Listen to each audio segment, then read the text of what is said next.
নমস্কার বন্ধুরা, সামনে আসতে চলেছে অশোক ষষ্ঠী। চৈত্র মাসের শুক্লপক্ষের ষষ্ঠীতে অশোক ষষ্ঠী পালন করা হয়ে থাকে। তবে এই বছর 2024 সালে তা বৈশাখ মাসের শুক্লপক্ষের তিথিতে পালিত হবে। মানা হয় যে এই ষষ্ঠী যারা পালন করেন তাদের সংসারে কখনো শোক প্রবেশ করে না, হারালেও ফিরে পাওয়া যায় আর মরলে জীবিত হয়ে যান। এই পুজো সাধারণত মায়েরা করে থাকেন সন্তানদের দীর্ঘায়ু কামনা করে, আবার দাম্পত্য সুখের জন্যেও অনেকে এই ব্রত পালন করে থাকেন।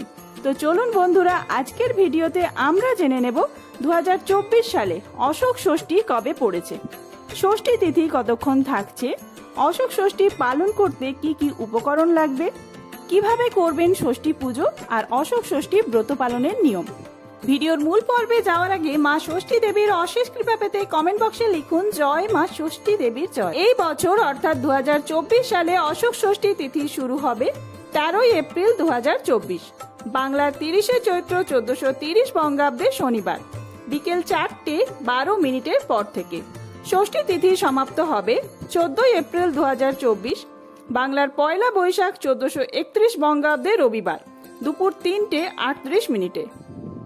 বটগাছের তলায় বা নদী অথবা পুকুরের ধারে, অনেকে আবার বাড়ির উঠোনেও এই পুজো করে থাকেন। বাইরে পুজো না করতে পারলে বাড়িতে মা দুর্গার ছবি রেখেও পুজো করলে হবে। এই পুজোর জন্য যে উপকরণগুলি লাগবে সেগুলি হলো 6টি অশোক ফুল, 6টি মুগ কড়াই আর দই। পুজোর শেষে ব্রত কথা পড়ে এই দই, কড়াই আর ফুল একসাথে মেখে খেয়ে নিতে হবে। তবে দাঁতে চেবাতে নেই, গিলেই খেতে হবে। তবে অবশ্যই মনে রাখতে হবে, আপনারা যেই দিন এই ব্রত পালন করবেন তার আগের দিন নিরামিষ আহার গ্রহণ করতে হবে। কোনো রকম মাছ, মাংস, ডিম এই সমস্ত খাওয়া যাবে না। তার পরের দিন অন্ন গ্রহণ করলে চলবে না, অর্থাৎ ধানের কোনো জিনিস খাওয়া যাবে না, যেমন মুড়ি, খই, চিড়ে এই সমস্ত খাওয়া যাবে না। আপনারা ময়দার তৈরি লুচি, পরোটা এই সমস্ত খেয়ে উপবাসের সারা দিন পালন করবেন। অশোক ষষ্ঠী তো পালন করবেন, তবে জানেন কি কবে কিভাবে শুরু হয়েছিল এই অশোক ষষ্ঠী ব্রত? কথিত আছে এক ঋষির আশ্রমে প্রচুর অশোক গাছ ছিল।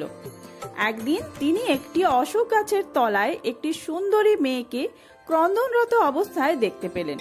তিনি সেই মেয়েটিকে আশ্রমে স্থান দিলেন। অশোক তলায় পেয়েছিলেন বলে তিনি মেয়েটির নাম রাখলেন অশোকা। ক্রমে মেয়েটি অপরূপ রূপবতী হয়ে যৌবনে উপনীত হলেন। মেয়েটিকে একা আশ্রমে রেখে যাওয়া নিরাপদ নয় ভেবে তিনি পাত্রের সন্ধান করতে লাগলেন, কিন্তু অনেক খোঁজাখুঁজি করেও উপযুক্ত পাত্রের সন্ধান পেলেন না। সেই সময় এক রাজা মৃগয়া করতে অশোক বনে উপস্থিত হলেন। তৃষ্ণার্ত হয়ে রাজা জলের খোঁজে ওই আশ্রমে এসে মেয়েটিকে দেখতে পেলেন। অশোকাকে দেখে তিনি মুগ্ধ হয়ে যান। অশোকা তাকে জানান যে ঋষি ধ্যান করতে গিয়েছেন, সন্ধ্যার পর ফিরে আসবেন। তখন রাজা একটি অশোক গাছের তলায় বিশ্রাম নিতে লাগলেন। সন্ধ্যার পর বেদ পাঠ করতে করতে ঋষি যখন আশ্রমে ফিরছিলেন, তখন রাজা ঋষিকে প্রণাম করে হাত জোড় করে বললেন, আপনি দয়া করে আপনার কন্যাটিকে দান করলে আমি তাকে বিয়ে করে রানীর মর্যাদা দিয়ে নিয়ে যেতে পারি।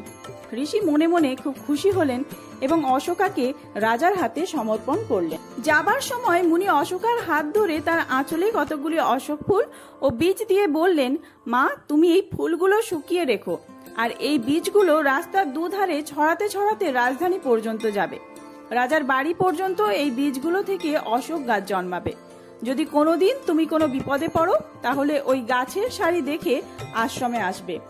আর অশোক ষষ্ঠীর দিনে কখনো অন্ন গ্রহণ করবে না।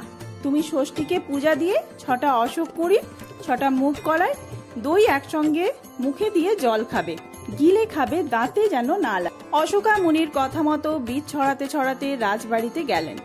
এরপর বহু বছর তিনি রাজবাড়িতে সুখে কাটাতে লাগলেন। কালক্রমে অশোকার 6 ছেলে ও 1 মেয়ে হলো।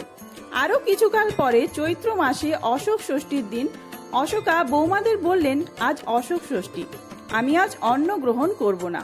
এই কথা শুনে বৌমারা মুগ কড়াই সেদ্ধ করে অশোকাকে খেতে দিলেন। নিয়ম মেনে ষষ্ঠী পূজা করে খেয়ে অশোকা শুয়ে পড়লেন।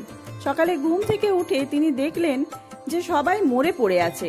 কিছু বুঝতে না পেরে তিনি কাঁদতে কাঁদতে অশোক গাছ বরাবর রাস্তা চিনে মুনির আশ্রমে এসে পৌঁছলেন।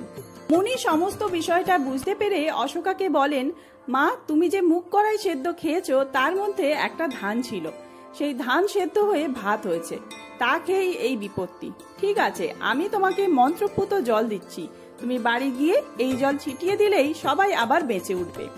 অশোকা বাড়ি ফিরে গিয়ে সেই জল সবার গায়ে ছিটিয়ে দেয় এবং সবাই উঠে বসে সমস্ত বৃত্তান্ত শুনে আশ্চর্য হয়ে গেলেন। ধীরে ধীরে সমস্ত রাজ্যে এই কাহিনী ছড়িয়ে পড়ল। ষষ্ঠীর মহিমা শুনে সবাই অশোক ষষ্ঠী পালন করতে শুরু করলেন। রাজাও সমস্ত রাজ্যে এই ব্রত পালন করার আদেশ দিলেন। রাজ্য জুড়ে অশোক ষষ্ঠী পুজোর প্রচার হলো। তো বন্ধুরা, এইভাবে অশোক ষষ্ঠীর ব্রতের প্রচলন হয়েছিল। আপনারা যদি অশোক ষষ্ঠী ব্রত পালন করেন, এই ব্রত কথা একবার হলেও শ্রবণ করুন, অথবা এইরকম ব্রত কথার বই কিনে একবার হলেও সেই দিন এই ব্রত কথা পাঠ করুন। দেখা হচ্ছে অন্য কোনো ভালো ভিডিও নিয়ে। সুস্থ থাকুন, ভালো থাকুন, ধন্যবাদ।